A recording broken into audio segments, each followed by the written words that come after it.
네, I can do it. IT HSL 파트너스 대표 이형수 대표와 함께하겠습니다. 안녕하세요. 네, 안녕하세요. 네, 안녕하세요. 네, 오늘 어색하시죠? 화사하니 너무 좋습니다. 그 의견 다음 주에도 네네. 꼭 말씀해 네, 주세요. 우리 최마 앵커님한테 한 소리 듣겠네요, 또. 좋습니다.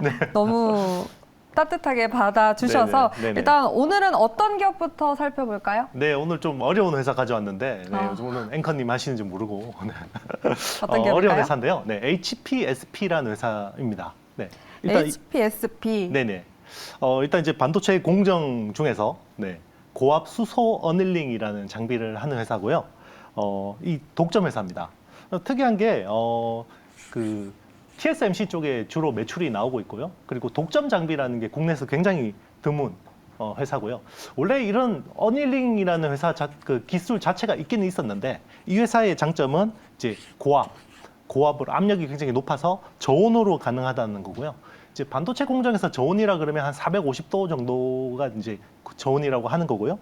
그리고 이제 100% 고농도, 네, 고농도를 통해서 이제 이 기술을 구현한 거고, 이 저온 공정이 어떤 장점이 뭐냐면 기존에는 어닐링이라는 공정이 16나노까지밖에 못했었거든요. 왜냐하면 온도가 높아서 메탈 라인이 녹아버려요.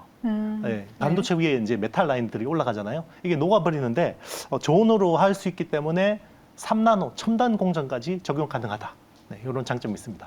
네, 그러니까 정리하면 HPSP가 이 반도체 열 처리 공정에 사용되는 장비를 개발해서 이제 그러니까 제조해서 공급하는 네네. 회사인데 거기서 독점적으로 네네. 이 고압 수소 어닐링 장비를 네네. 가지고 있다는 건데 네네. 조금 생소하고 어렵네요. 고압 수소 어닐링 네. 장비 설명 좀 부탁드릴게요. 네, 어닐링이라는 게 뭐냐면 열 처리의 뭐 일종이라고 봐도 돼요. 이제 뭐 반도체 엔지니어가 아니면 열 처리하고 어닐링을 따로 뭐 구분해서 하지는 않는데요. 쉽게 이야기하면 그런 거예요. 반도체에는 굉장히 다양한 어떤 그 이온을 주입하거나 뭐 이제 산화막을 입히거나 그쵸. 여러 가지 이제 처리들을 하게 되는데 그러면 이제 이게 웨이퍼 표면에 계면 결함이 생깁니다. 눈에는 보이지 않지만 이 안에 있는 원자들이 마구잡이로 이렇게 있거든요. 그럼 여기에다가 열을 한번 쫙 쏴줘서 이렇게 굳혀주면 얘들이 안정화되거든요. 이제 그게 뭐 열처리나 어닐링이나 다 같은 원리인데 예전에는 그냥 어떤 뜨거운 챔버 안에 넣고 그냥 구워서 이렇게 했는데 이제는 반도체 쪽에 워낙 많은 어떤 레이어들이 올라가잖아요. 그러다 보니까 특정 영역만 해서 딱 열처리를 해줄 수 있는 기술들이 필요해진 거예요. 그래서 뭐 레이저를 쓰기도 하고 아니 뭐 이렇게 이제 수소를 가지고 이제 기압을 컨트롤해서 하기도 하고 뭐 그렇게 하는 거죠. 네. 그러니까 그 결함을 줄여줄 수 있는 네네. 이 HPSP만의 어떻게 네네. 보면 강점일 수 있는 네네. 거겠죠? 네네. 그 강점이 좀 더 네. 확실해서일까요? 이 반도체 불황 속에서도 지난해 호실적을 기록했습니다. 실적에 대한 평가를 내린다면 네네. 어떻게 볼 수 있을까요? 일단 이제 작년에 숫자는 굉장히 잘 나왔어요. 가이던스 대비해서 이제 굉장히 잘 나왔는데 그 이유는 일단 독점의 어떤 위치가 계속해서 유지됐던 측면이 있고요. 그리고 이 사이클 자체가 메모리 반도체는 굉장히 안 좋았는데 시스템 반도체, 특히나 TSMC 쪽 서플라이 체인들은 워낙 좋았거든요. 그 쇠를 이제 톡톡이 본 회사가 전공정 쪽에서는 HPSP, 후공정 쪽에서는 한미 반도체. 이렇게 보면 됩니다. 그러니까 두 회사가 또 공교롭게도 한미 반도체가 HPSP의 2대 주주거든요. 네, 지분 22% 정도를 이제 보유하고 있습니다. 그래서 뭐 굉장히 실력 좋은 회사끼리 뭔가 또 크로스했다 이런 느낌도 있어요. 네. 한미 반도체는 또 HBM으로 AI, 그 인공지능 네네. 모멘텀으로도 또 최근 시장의 주목을 더 받았기 때문에 네네. 또 그러한 네. 회사가 최대 주주로 있는 HSP 기대가 네. 됩니다. 공부 많이 하고 오셨습니다. 네? 공부를 많이 하고 오셨네요. 그러니까 보고서를 보다 보니까 네네. 이게 좀 자동으로 네네. 입력이 되는 것 같아요. 네. 깜짝 놀랐어요. 네. 놀라셨습니까? 그래서 일단 뭐 네. AI를 떠나서 이 기업은 시스템 반도체에서 이 메모리 반도체로 확장을 하면서 사실 네네. 이 기대를 좀 높였습니다. 네네. 그럼에도 불구하고 업황 악화로 이 네네. 메모리 업체들은 적극적으로 사실 감산을 하고 있어요. 네네. 영향을 좀 미치지 않을까요? 아무래도 단기적으로는 영향이 불가피할 것 같아요. 이제 뭐 지금 SK 하이닉스나 마이크론 같은 업체들은 뭐 캐펙스 올해 이제 설비 투자를 절반 수준으로 줄여버렸잖아요. 그러다 보니까 이제 단기적으로는 영향이 있는데 장기적으로 보면 갈 수밖에 없는 이유가 있어요. 기술 뭘까요? 자체가. 왜냐하면 이제 이 회사가 이제 하는 기술 자체가 하이-K 메탈 게이트라는 이제 공정에 들어가는 건데요. 이제 하이-K 메탈 게이트라는 거는 기존의 어떤 그 산화막을 SiO2 이제 그 실리콘에다가 산화막을 입히는 그걸 가지고 이제 트랜지스터를 구현을 한 건데요. 이게 이제 계속해서 선폭이 좁아지다 보니까 이 트랜지스터라는 게 스위치 역할이잖아요. 이제 켰다 껐다 하면 얘가 껐을 때는 전자가 이동을 안 해야 되는데 막 통과해 버리거든요. 이제 쇼 채널 이펙트라고 하긴 하는데 그래서 이런 것들을 그 기존의 산화막으로 안 되니까 하이케이라는 물질, 유전율이 4 이상 되는 물질을 입혀서 이제 이거를 그 구현을 하는데요. 문제가 기존의 SiO2 대비해서 하이케이를 정착할 경우에는 계면 결함이 10에서 100배가 늘어납니다. 그렇기 때문에 요게 이거를 이제 어닐링을 통해서 처리를 할 수밖에 없는데 기존 어닐링은 고온을 써야 됐거든요. 온도가 굉장히 높았어요. 그래서 또 어떻게 보면 쓸 수 있는 게 굉장히 제한적이었는데 이제 이 회사 같은 경우는 저온으로 가능한 거고 그리고 이제 메모리 같은 경우는 지금 16나노에서 14나노 1A라는 공정을 이제 도입을 하잖아요. 여기 EUV도 이제 많이 적용을 하고 있는 추세인데 이게 또 똑같아요. 트랜지스터 폭이 좁아지다 보니까 똑같은 문제들이 나오다 보니까 요즘에는 이제 D램에다가 HKNG 원래는 하이케 메탈 게이트라는 게 시스템 반도체 기술이었는데 메모리 쪽에 적용을 하게 됐기 때문에 이제 D램에는 본격적으로 들어갈 수밖에 없다고 보고 있고 그리고 이제 낸드 플래시 같은 경우는 이제 층수가 계속 높아지잖아요. 그렇죠. 아파트처럼. 네. 아파트처럼 층수가 기존에 128층에서 뭐 176층, 뭐 나중에 256층 높아지는데 계속 높게 지을 수가 없어요. 근데 층수는 높이고 높이는 낮아야 되거든요. 그러면 이 뭐 아파트의 층간 소음이 심해지는 것처럼 셀 간에 간섭이 생깁니다. 이걸 또 고압수소 어닐링으로 처리를 해줘야 돼요. 네. 그러니까 쉽게 풀자면 사실 네. 모든 반도체 업황 트렌드가 그렇더라고요. 미세화. 네네. 그리고 조금 더 세분화. 그러니까 네네. 더 작아지니까 네네. 아무래도 거기에 대해서 결함도 생기고 그런 결함을 줄여줄 수 있는 네네. 그 기술력을 딱 보유하고 있는 반도체 회사가 네네. 이런 업황 불황이나 감산에서도 조금 더 독보적으로 네네. 실적 개선을 보이기 때문에 시장에서 관심을 받고 있는데 그래서인지 또 HP, SP에서는 파운드리 쪽은 여전히 견조하다라고 하고 네네. 보고서를 보니까 삼성증권에서는 이 수율 개선을 위해서 뭐 이 파운드리 진입 불황에도 오히려 네. HPSP는 견딜 수 있는 체력이 있다라는 뭐 긍정적인 코멘트도 나왔더라고요. 네네. 어떻게 보고 계세요? 일단 이제 파운드리 전반적인 업황이 좋지는 않아요. 그러니까요. 네, 전반적인 업황은 안 좋은데 10나노 이하의 선단 공정을 할 수 있는 회사는 딱 2개밖에 없거든요. TSMC하고 삼성 파운드리 2개밖에 없는데 중요한 게 이 기술이 선단 공정이 굉장히 중요하다는 거예요. 그렇기 때문에 최근에 챗GPT 같은 이런 어떤 갑자기 생각지 않은 수요들이 막 올라오면서 맞아요. 네, 1월 TSMC 실적이 생각보다 서프라이즈가 나왔던 이유가 엔비디아 수주가 많이 몰렸거든요. 엔비디아 칩이 왜냐하면 챗GPT 같은 서버용 GPU 쪽에 많이 쓰일 수밖에 없습니다.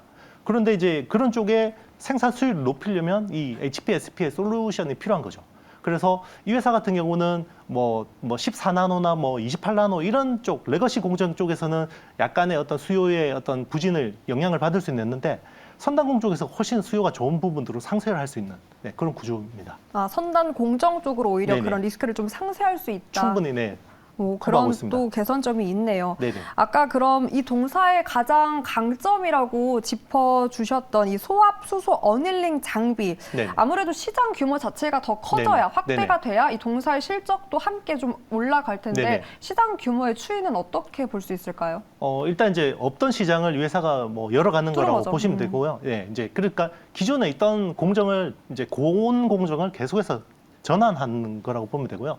전환하면 이 회사가 다 먹습니다. 왜냐하면 독점이거든요. 지금 독점. 저온 공정으로 이 정도의 퍼포먼스를 내는 회사가 없기 때문에 이 회사가 다 먹는 거고 그리고 중요한 게 계속해서 확장을 할 수 있고 수율을 높여줄 수 있다는 거. 그러니까 예를 들면 업황이 안 좋아서 투자에 대한 어떤 이런 것들이 보수적으로 될 수 있는데 생산하는 업체 입장에서는 수율이 좋아진다 그러면 아무래도 구매의 어떤 지갑을 여는 거는 좀 줄어들겠지만 급한 거는 먼저 투자를 하게 돼 있거든요. 이거는 이제 수율을 높일 수 있기 때문에 급한 투자다라고 생각할 수 있습니다.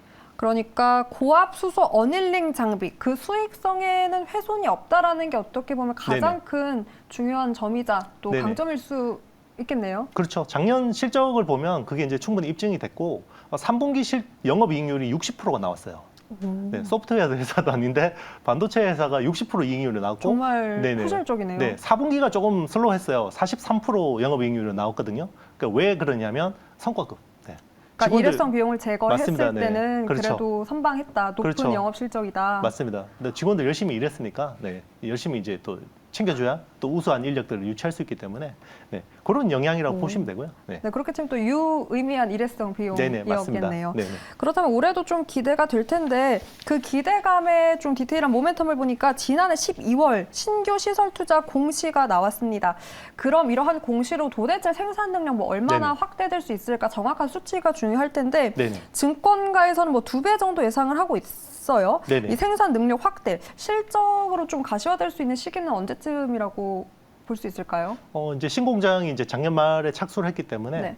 한 24년, 그러니까 내년부터 본격적으로 이제 이게 추가가 될 것 같습니다. 그래서 캐파가 2배가 되고 매출이 작년 전체 매출이 한 1,600억 정도 조금 안 되거든요.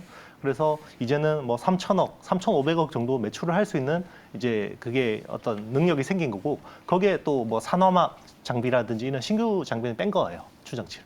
네, 그래서 충분히 회사가 앞으로 이제 양적 성장도 충분히 질적 성장에 이어서 양적 성장도 가능한 모습을 보일 거라고 보고 있습니다. 네, 안에도 바깥에 외형 성장까지 그 네네. 기대감 모멘텀이 충분하다라고 네, 나왔습니다. 그럼 신규 장비이죠. 이 고압 아까 말해 주셨던 네네. 산화막 장비 시장 진입을 앞두고 있는데 네네. 조금 더 어떤 장비인지 설명해 네네. 주실 수 있을까요? 똑같습니다. 이 회사는 이제 고압 그리고 저온, 네, 그게 이제 핵심인데요. 수소를 그냥 산소로 바꾼 거죠. 네, 그러니까 수소를 가지고 하면 어닐링이 되는 거고 산소를 가지고 하면 산화막 장비가 되는 겁니다. 네, 이온에다가 이제 산소를 입히는 거잖아요. 그런데 이제 기존에도 산화막 장비는 많죠. 뭐 텔, 뭐 도쿄 일렉트론이라든지 어플라이드 머티리얼즈라든지 고쿠사 일렉트로닉스라든지 이런 회사들이 많이 하고 있는데 그런 회사들은 보통 700도, 800도 고온 공정이에요. 고온 공정은 이제 선폭이 얇아지는데 이게 메탈이에요. 그럼 훨씬 더 잘 녹겠죠. 아까 네. 말한 대로 그 결함. 맞습니다. 네네. 그런 것 때문에 훨씬 더 이제 적용하기 유리한 부분이 있는데 아무래도 뭐 기존에 있던 것들을 대체해서 들어가는 거기 때문에 아직까지는 뭔가 최적화를 위한 튜닝 뭐 이런 기간들이 필요하고 한 2024년부터는 이 산화막 장비에 대한 매출이 본격적으로 가미가 될 수 있지 않을까 보고 있습니다. 아까 그 시기와 비슷하네요. 24년부터 어쨌든 이런 신규 장비도 매출 발생 시점이 그 정도쯤 될 것이다라고 네네. 예상할 수 있을 텐데 네네. 24년이면 사실 내후년입니다. 내년이죠. 내년이죠. 내년이죠. 아직 22년에 네. 살고 있나 봐요. 네, 내년인데 그렇다면 그 내년에 대한 어떤 기대감을 가져가는 그 과정, 네네. 올해에 대한 실적 전망은 어떻게 네네. 볼 수 있을까요? 일단 당초보다는 조금 이제 그 가이던스를 하향했습니다. 올해는 그쵸. 2,000억 이상 봤는데요. 올해는 매출 한 1,800억, 영업이익은 한 950억 정도 보고 있고요. 시가총액은 지금 현재 기준으로 1조 2,600억 정도 네, 되는 수준입니다. 그렇기 때문에 내년에 어떤 확장되는 그림들을 좀 선반영한다 그러면 아마 네.